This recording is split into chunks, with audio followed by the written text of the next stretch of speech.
Swayam Prabha. Digital India. Educated India.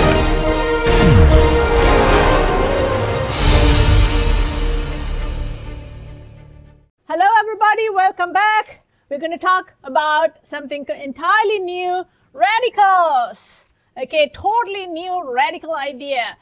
Radicals are things that are out there changing the world one electron at a time. They're one electron species. The good thing is they're a very small part of your universe. But the bad thing is they cause a lot of environmental damage, they cause aging, and they cause food spoilage, and they do a lot of nasty stuff. They also, the bad guys, revolutionaries, radicals, okay? So let's see how they work, what they are, and how can we use them, right? Good or bad, we can use it to our advantage. So that's what we're going to see. All right, what's a radical? A radical is something that has a one electron species, okay? So that means they have an unpaired electron, which is why they go out and grab anybody's and everybody's electron out there to, make them a octet. So one electron species. For example, if you take chlorine, the element chlorine itself in the periodic table is written like that. But in nature, you don't find chlorine like that. Chlorines are found as Cl2. And you can have carbon radicals, which is what we're going to talk about because this is organic chemistry. So carbon radical is just one electron that is unpaired.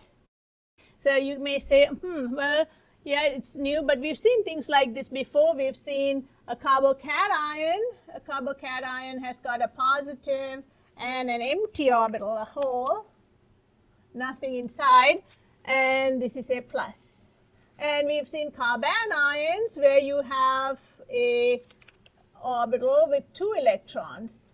And so this is somewhere in between. This is not a carbanion or a carbocation. It's an in-between species, and you can have one electron, and the globes can go up and down. But when you take a picture of this, it's going to look like it's going in both directions. And so it equilibrizes to an sp2, okay? sp2, sp3. So here, if you do the formal charge, you have carbon is in the group 4 of the periodic table. It should have 4 formal electrons around it, and it does have 4. Therefore, the charge is neutral. It's 0. Okay, so even though it's neutral, it can go around and do quite a bit of environmental damage or even damage to the body. So one electron species, and I will say formal charge is equal to 0, and it's sp2 at equilibrium. Because it's one electron deficient, it's very reactive and it wants to get an octet. All right, so they're electron deficient because they don't have an octet, and that's the reason for the reactivity, and they're reactive. All radicals are pretty much reactive. Now, how are they formed? Well, you can think of splitting a bond like right in the middle and giving an electron to the original atom. So here, let's say you have a chlorine like this, and you want to make a chlorine radical like this. Typically, all these days, you took both electrons and went to one of the sides, right? Here, you want to only move one electron, so that's why it's half an arrow. For 2 electrons, it's a full arrow. So these are called fishhook arrows, and you can get each of these electrons going back to the original atom, and you'll get 2 of them. So this is cleaved right in the center, right in the middle. You're cutting it with a knife and giving the electrons equally to both sides. So that's called homolytic cleavage. So that's something that you would see anytime we are forming radicals. Now, if, for example, if you had HBr, you would do this, both electrons going here, so a full arrow. And you are going to get H+. This is what you've been doing in the past. So this is called, for comparison, heterolytic cleavage, okay, because it's uneven. So this is the main reason why you have a one electron species, is because you broke that bond equally. And these are fishhook arrows, and these are called Robin Hood arrows. Okay, typically Robin Hood because he's robbing from the rich and giving to the poor. So what's the stability of these things? Well, it depends on what's around them, just like with most, carbocations and anions. Since these are electron deficient, you would think the stability would be more like this, because they're both electron deficient. And we can then compare, let's say, bond dissociation energy and see how hard is it to form this. That would give us an idea of how stable they are as well. For example, for carbocations, we predicted, I'm going to write this here because I have space, tertiary, if you have a hydrogen here, to break that and to give you a radical there, that is going to be the energy for tertiary 381. 381 here, put to this to go to this. 381 kilojoules per mole. Now, then we said it's more stable than a secondary. So let's look at a secondary here where you have two hydrogens, and to pull one of those out and give you a radical here, that's about 397. So you can see it's easier to do it here than here. So here 381, 397 is increasing. It's harder to form them because these are unstable compared to that. And also if you have a primary, it is going to be 410. If you have CH4 and you want to go to a CH3, you need 435 kilojoules per mole. And if you have a vinyl, that's even worse. So you have a hydrogen and you want to take that off, that's going to be, sp2, it's going to be very, very hard to do a vinyl. And so vinyl radicals are like the most unstable, that's 464. So you can see these are bond dissociation energies, kilojoules per mole. Now, we said tertiary carbocation, is the most stable. Here, you can actually have radicals even more stable than a tertiary. And that would be something that can actually be in resonance with double bonds. So if you take benzene and you have a carbon with a radical here, not on the benzene, but benzylic. It's the first carbon attached to the benzene. There's a difference because if you put it on the benzene, it's going to be like this. That's very unstable. But if you have it a carbon away, you can have R groups or whatever, and R groups will make it even more stable than hydrogens. But these radicals, you take this hydrogen off to make a benzyl radical, the bond dissociation energy for that is 356. So you can see it's a lot easier to form this. Instead of a ring, you can have something like this, hydrogen leaving, and this is an allyl. And we've talked about allyl before, and the allyl is 364. Okay, so you can see that the stability is going in this direction.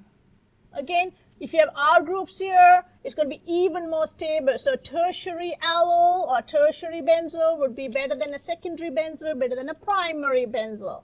Okay, so your stability goes in this direction, and bond dissociation energy increases in this direction. The stability is the highest when the bond dissociation energy is the lowest. So that's kind of giving you a complete picture of all the radicals possible out there, for carbons. Then of course you'll have oxygens and halogens and lots of other things forming radicals.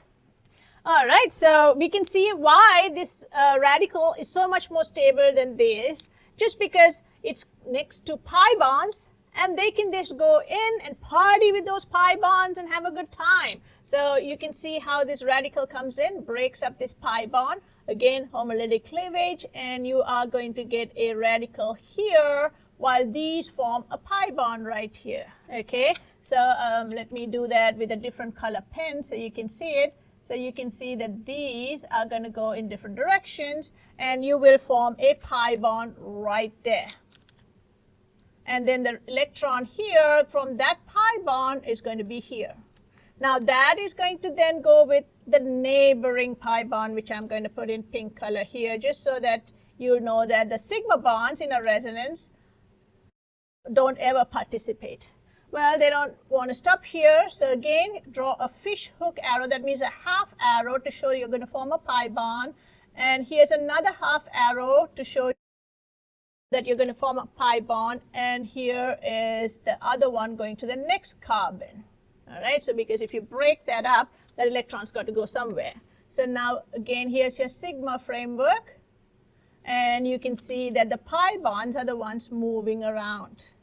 Now this pi bond here can also do the same thing. They can go over here and say hello and get to know the other carbon right there.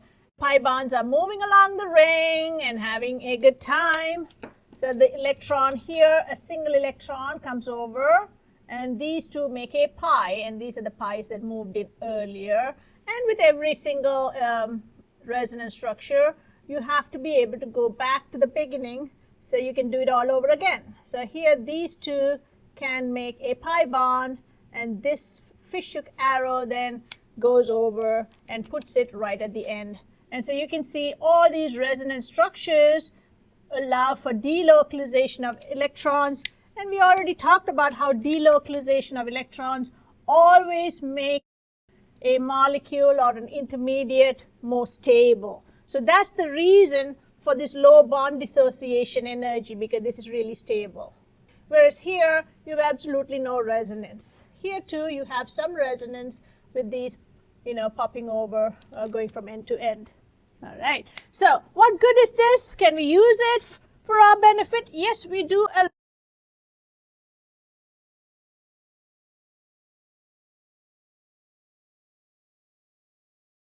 lot of radical chemistry to make all of the polymers. In fact, polymers are a huge part of your life. Your shoes, your backpacks, your pens, the paint, the cups in which you drink, the plates.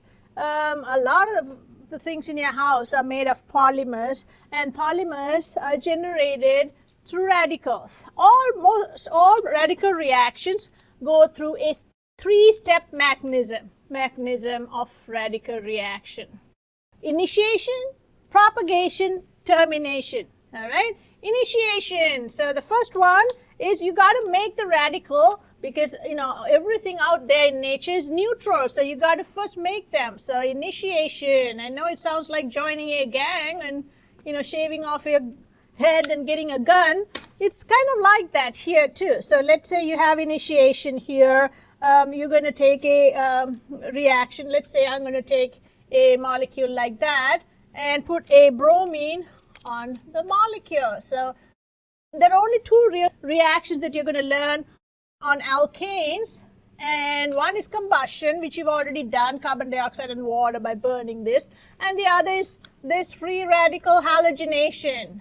And so let's see how this happens. So yes, it's useful, and the other one is polymerization. On alkanes, you can take a hydrogen off with a bromine, and you need to shine a light on it, okay? Somewhere around 800 nanometers, for most radicals, 400 to 800, around that. For bromines, around probably like 800 nanometers. So here, initiation, bromine, these electrons on bromine then do a single electron homolytic cleavage and go to the individual bromines, and this looks just like in the periodic table. So you get two of them. All right, so you're now initiated into the gang. So once you get initiated, well, you got to prove your loyalty. You got to go convert somebody else, right? So they give you a gun, so you got to use it. And it means you proliferate more and more radicals. So you take these hapless bystanders, like this alkane, harmless thing, is just propane, and it's going to radicalize it. How does it do that? Well, you're going to take this bromine radical here. So the guy is now all initiated into this gang. It's going to recruit, and so it goes and jumps on this hydrogen and grabs it. So the hydrogen's got no choice now but to leave in the dead of the night with this bromine radical. And there you go, it's going to go and create a radical, and these guys become HBr. Okay, they're part of the gang now. Well, of course, alkane was just sitting down peacefully. It's not very unhappy. It's going to go take revenge. It's going to get a gun and go bang, bang, and produce more radicals, okay? That's pretty much the story here. So this radical here now is going to go in and radicalize more of these bromines. So now the bromine, again, is going to go with this radical and form a bond there. And this is a single electron transfer here. So you have a bromine right now on here. And you have a bromine radical. So is what we started off with. So now bromine radical again is going to get really mad and go after another one. So it's like two gangs fighting each other, and this goes on and on and on until both sides are pretty much wiped out. So it's a chain reaction. It's a loop, like in your computer programming, go on and on and on. Else, okay. So now once all of it's wiped out, then what? Well, then they kind of kill each other. It's kind of a sad story, but that's pretty much what happens. So the last one is termination. The cups kind of get tired of going after these guys and say, hey, let them have it out. So the bromines then kill each other. The bromine radicals then join hands here and form bromine and say, okay, we kind of reformed. We're not going to do this again. So you get bromine. Or you can take the radicals. If the bromines are out, the radicals can combine and then give you, alkanes. These three steps are kind of universal for most of them. Or you can have a radical, if let's say they're all finished and you only have equal amounts of this, these can combine and give you a product here, which is what you would like. So these have something in common. In initiation, non-radicals become radicals. So you take something neutral and pop H near or break it and give you radicals, homolytic cleavage. Once that's formed, in the propagation, the radical reacts with a non-radical and gives you a radical and a non-radical. And that's pretty much standard. Radical and a non-radical give you a radical and a non-radical. All right? Then in termination, now these happen at the beginning, these happen at the end, but the real reaction is here. At the end, two radicals combine to give you a non-radical, okay? Now, the overall reaction is adding the propagation reaction. What happened at the end of the day? What are you going to write home about? Overall reaction is just sum of propagation reactions. So you add these two, so you can cancel these radicals, cancel the bromine radicals because they're on both sides. And so the overall reaction is basically taking an alkane, adding bromine to it, and then getting you a alkyl bromide and HBr. So you can kind of cancel these out and add, and that's what you will get, HBr. All right? So that's kind of a template for radical reactions. Now, why are we always using bromine? Why can't we use chlorine? Here's the reason why. So let's say I take this molecule, CH3, CH2, just a butane. I mean, this is propane. Let's take butane. And let's see what happens when I put chlorine into this versus bromine into this. Well, we already talked about the stability, right? And we said tertiary better than secondary, better than primary. So you would think that it's going to go and replace these first and not really go here, right? Let me circle this 4 of these. Let's underline these hydrogens, 6 of these. So you would think, okay, 40, 60%. But what happens really is, yes, you're going to get more of that, CH2, CH3, and one of these hydrogens here is going to go and get replaced by chlorine. And it can be up or down, and this is chiral, so you can get 50% up, 50% down, plus minus. And this was 71%. So yes, this was supposed to be 40%, but it's actually 71%. These are supposed to be replaced here, and you should get 60% of that, but you only get 29% of that. You're supposed to get 60. let's see what happens when you do this with, let's say, bromine. So when they do this with bromine, this bromine going up and down, so I'm going to put a squiggly line and put plus minus, that means you're going to get 50% R, 50% S, is 98%. Alright, so it's supposed to be 40, but it's 98%. And these are important because, you know, this is how we kind of use these reactions to functionalize alkanes, which are basically gasoline, and they're like, you know, really, really inexpensive. They're just being underground for millions of years, and now people are getting so rich out of them. And this is only 2% using this reaction. So therefore, you can see huge discrepancy between chlorine and bromine, and we're going to talk about why that is. So here you can see bromine is being very selective. It's almost entirely going secondary, which is the most stable compared to primary. So bromine is very selective and chlorine is not very selective. Now, if they do this with fluorine, fluorine really goes like berserk and fluorinates the whole thing. And iodine actually goes in, if you make this, it's endothermic. So this reaction is not really very favored. So we don't use fluorine, and iodine, not typically used.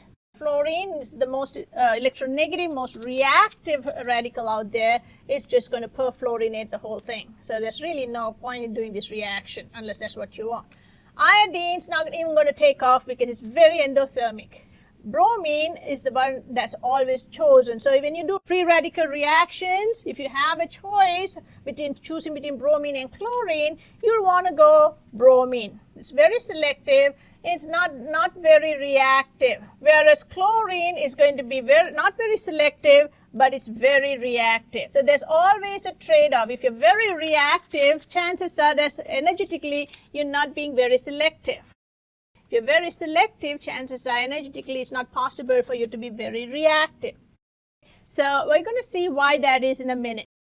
So we know these numbers now. Let's see why that is and why there's such a big discrepancy between chlorine and bromine and the behavior. For this particular reaction, which is basically taking an alkane and halogenating it. So any chlorine and bromine mainly, and taking this and putting a group here on the R group, which is really very unreactive. So let's see why that is. So they've done studies on this, and then they've plotted out energies of this.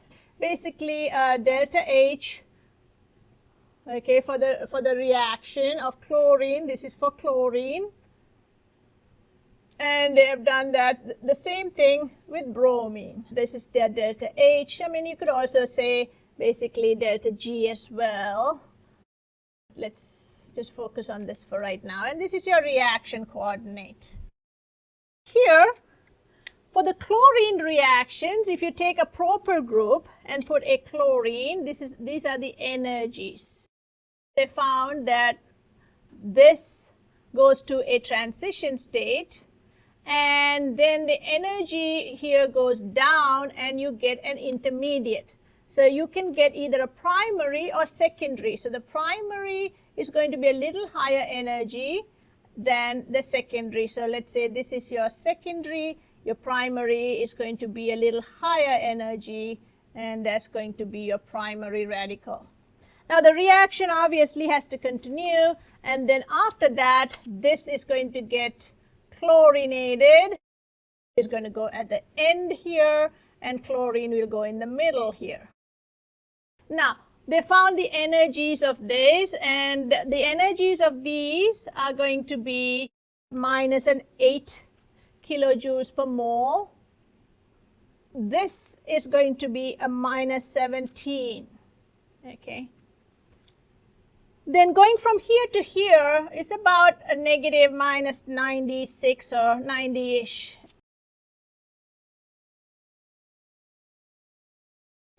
Here's the difference for the bromination. The second step is pretty much the same, but the first step is very different. For the bromination, they found that when you take the same starting material, put bromine and H nu in here, the first step is actually endothermic. And so now you have this bromine radical here. Let's say this is your secondary radical here. To form that radical, you have to have a transition state, and the transition state here is high energy, and the radical has higher energy than the starting material. And here you're also forming on the side HCl. And so that brings down the energy, and so this is exothermic, whereas this is endothermic plus HBr. Then the second step of this going to the alkyl bromide is pretty much the same for both of these reactions. They're both, again, this is lower energy, so it forms a lot more. So here's the first step is what's different. So let's talk about that.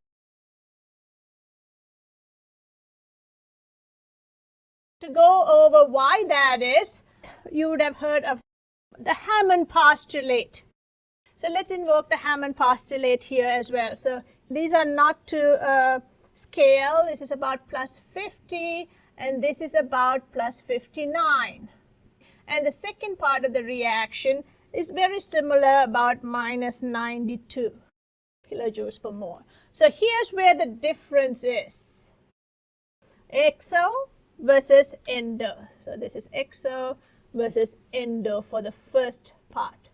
Then the second part for both are going to be exo. So that's really not the determining factor.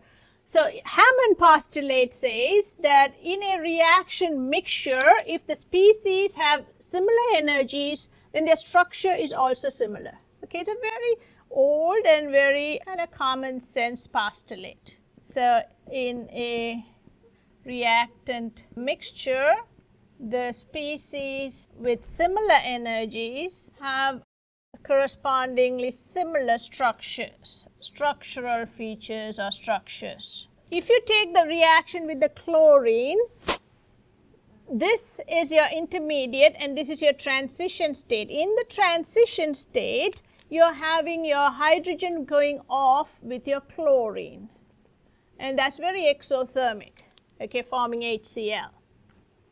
Now, this is for your secondary and this is for your primary. There will be a similar one for your secondary. All right. Now, the transition state here is closer to the starting material, so energetically closer, so they are also going to be structurally similar. Here, when you go from this transition state to this intermediate, bigger energy gap, therefore structurally also very different. Therefore, this transition state will easily fall back here and go through another pathway. Also, the activation energy gap is about 1 kcal. Here, it's about 3 kcal. So, it's easy for this chlorine here, fall back, go here, fall back, go here. So, you get mixtures. All right. So, basically, what we are saying is in the chlorine case, for chlorine, you have an early transition state. Early transition state. Transition state resembles starting material. So therefore, it can go back and find other pathways. So transition state can go to starting material, I'll put SM, and follow different pathways. Therefore, you get mixtures. Let's take bromine. In the case of bromine, this is your transition state here, and very similar, except you're going to have a bromine there. Transition state for secondary, and this is transition state for primary. So here, the intermediate is closer in energy to the transition state. So the transition state will tend to fall to the intermediate rather than to the product. So here, once you've invested all this energy, it's very endothermic, you are going to fall to your intermediate, and it's too late to then go back and go to another product. Okay, so here with the bromine, it's a late transition state. It's already gone all the way to an intermediate, almost. So late transition state, it's already invested a lot of energy, and so therefore to go back all the way and do it all over again is energetically not very sensible or feasible. So therefore when you have a late transition state, you are going to have a transition state that resembles the product. In this case, the product is the radical intermediate, the intermediate product, because they are energetically similar to that in energy and structure. Therefore, it doesn't really go back and go and do more mixture. So it's more selective and less reactive. And this is the case when you have a late transition state, typically when you have endothermic reactions. In exothermic reactions, intermediate is different from transition state and similar to starting material. So your intermediate here is going to be really very different from your transition state. Your transition state looks like your starting material. It can go back into a different pathway. It's going to be less selective and more reactive. In this case, you have a very huge hill to climb, so it's less reactive. It'll be slower. But then by the time you climb the hill, you already formed your intermediate, and so you would prefer to take the lower energy pathway and form the more stable intermediate. So your product is almost 100% the most stable product. And the gap here also is a little higher than here. So it's harder for it to then go back and go to the other one. Even a 3 kcal gap in activation energy can lead to almost like more than a 90% abundance of one of the products. All right guys, so see you next time. Bye.